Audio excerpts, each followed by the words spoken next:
Hey everyone, welcome to Flexibility Script.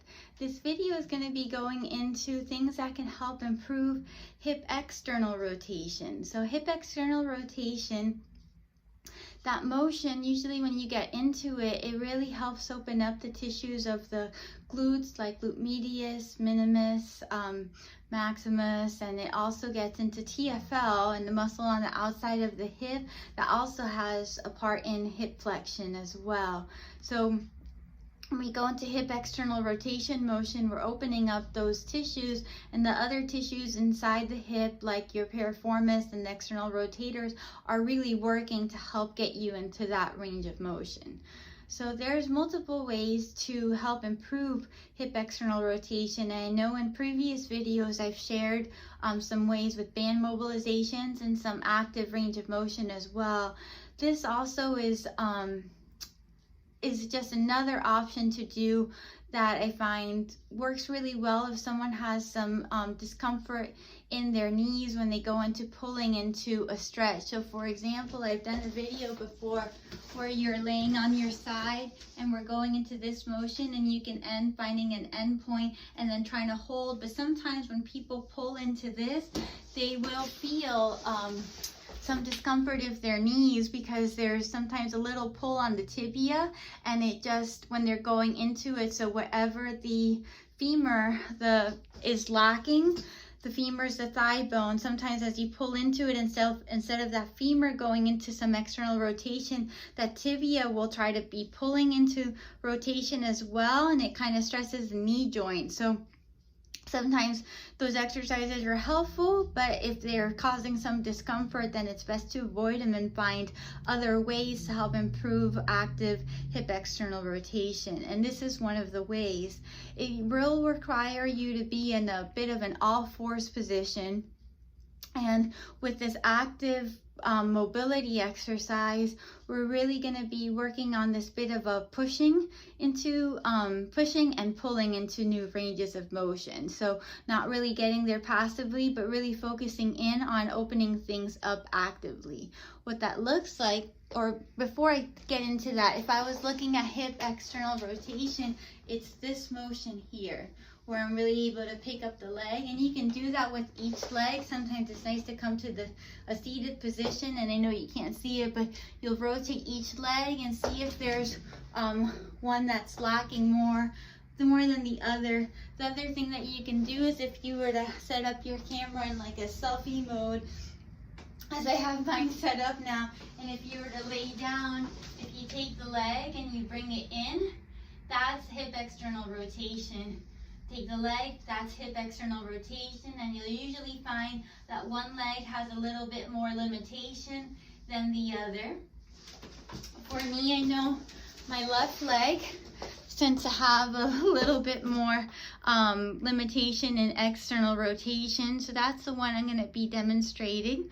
To do this, you're going to be on all fours, and then come to an all-fours position. And then from this all-fours position, I'm just going to pull the table back a little further. All right, so from this all-fours position, I'm going to be taking my leg and I'm going to be putting it into that external rotation motion. I'm going to change the camera just a bit. Okay. So this is my left leg here. I'm on all fours. I'm going to straighten my right leg. From here, I'm going to take this left leg and I'm going to rotate it in. Notice that I didn't pick up that knee and move it forward. This knee stays underneath the hip, and I'm just rotating. That femur is rotating into that external rotation. Wherever my end point is, that other knee is going to meet that ankle and it's going to block it. From a front view, I'm on all fours, and then I'm going to take this leg, rotate it. Notice again, I didn't really move my leg forward or back. I just rotated, all coming from my hip, and then I use that knee, to block at that ankle level. So there's my end point, then there, and that end point is my active end point. I really had to work to try to rotate as much as I could, and that's where it's at, and I'm going to block. Now from here, there's something called bowing the stretch. When I bow the stretch, it really will help intensify the stretch, or get a better stretch, I should say, into the hip capsule there. To bow the stretch, all I have to do is kind of think about tilting my pelvis slightly, hinging it forward. And then from here, I'm going to think about sending this hip back at a 45. So I'm hinging, and then I push it out. And as soon as I hinge and slightly drive it out to that side at a corner, you'll feel a nice deeper stretch coming through that hip capsule. And it should feel more beneficial as opposed to you just being here. So again, to bow the stretch, a little hinge, a little tilt, I should say, and then a little push out, and you'll get right into opening up that capsule. So this whole area here. Once you're there, the motion is going to be that of trying to rotate out of this position. So this leg is going to be pushing down into the table, and this lower leg here is going to be trying to push into this leg here. So it's going to be trying to do this motion. I'm going to try to rotate out of that motion, but this leg is going to be blocking me. So I'm going to rotate, but I actually won't physically move anywhere. So from the front view, or like a slightly angled view here. So this leg, I'm trying to do that motion, and again, this leg is going to be blocking me. So I'll try to rotate, but I won't be able to because I'm going to be blocked in the position. And I'm going to ramp it up to about 50% intensity. So coming back to my all fours position. There I am.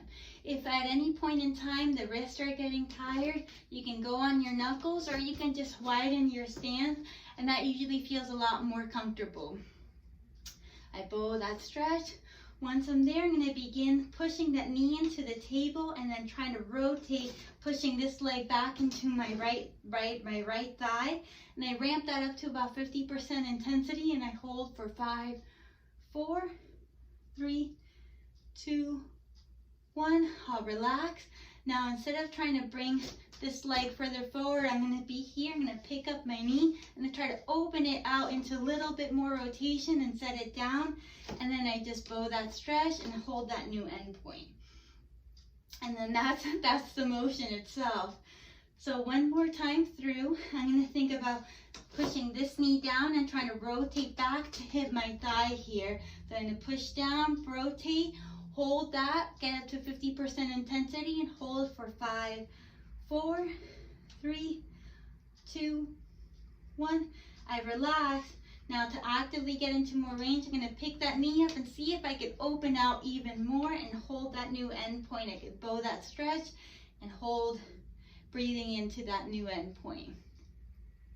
Once I'm done, it's sometimes nice to go in and out of that range of motion. So I'll go back into, when I started, I was maybe here, and now I'm able to get a little bit more into that external rotation much more comfortably. And I do that for about 5 repetitions at the end, and you'll see that improvement from where you started to where you ended. So the motion that was really taking place after I did the push and pull is that of picking my knee up and then opening it back into more external rotation, as opposed to trying to push this leg further up. This leg would pick up and try to move down more, but I was just in an all fours position, and it tends to be a lot kinder to the knee and be a little bit truer to that hip external rotation, and just another option to really work on helping open up actively the hip external rotation. And it'll transfer more into movements. Squats, when you're driving out your knees to sink down into your squat, that driving out is that of hip external rotation. There's multiple sports that benefit from a good degree of hip external rotation, so worth trying out and taking ownership of your ranges of motion with this active flexibility technique. So give it a shot. Bye.